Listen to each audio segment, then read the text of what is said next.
don't understand these weird mind games he's playing. Psychiatrist हूँ और एक साइकाइट्रिस्ट से बेटर माइंड गेम्स कौन समझ सकता है? You're hitting a milestone in your career, completing 20 years. You completed 20 years actually, Yes. with another debut. Now, how's that different from like maybe going to the premiere of A Refugee versus now waiting for Breathe to hit everyone's mobiles or, TV screens? I think the only difference is there isn't that red carpet with the media and that physical premiere that happens. But apart from that, this feeling is exactly the same as it is before any release.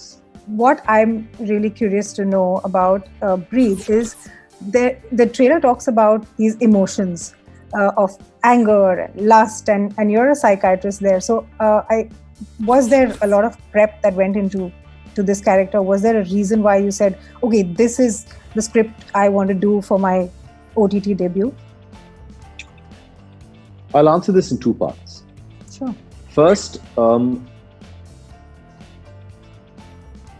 the medium of where you would see Breathe into the shadows was not part of the decision-making process. I judged it purely on, does this material interest you? As simple as that.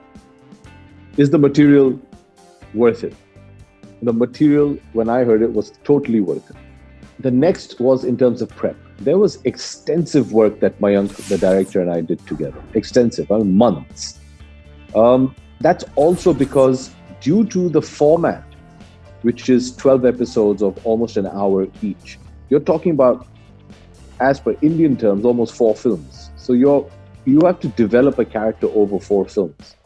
Keep the character interesting over 4 films. So there's that much work you need to do to bring in the sub-layers, to bring in nuances, to keep that character relevant in the audience to say, okay, we want to come back and see the next episode.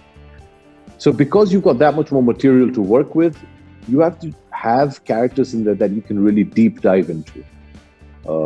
And that's what the format afforded us.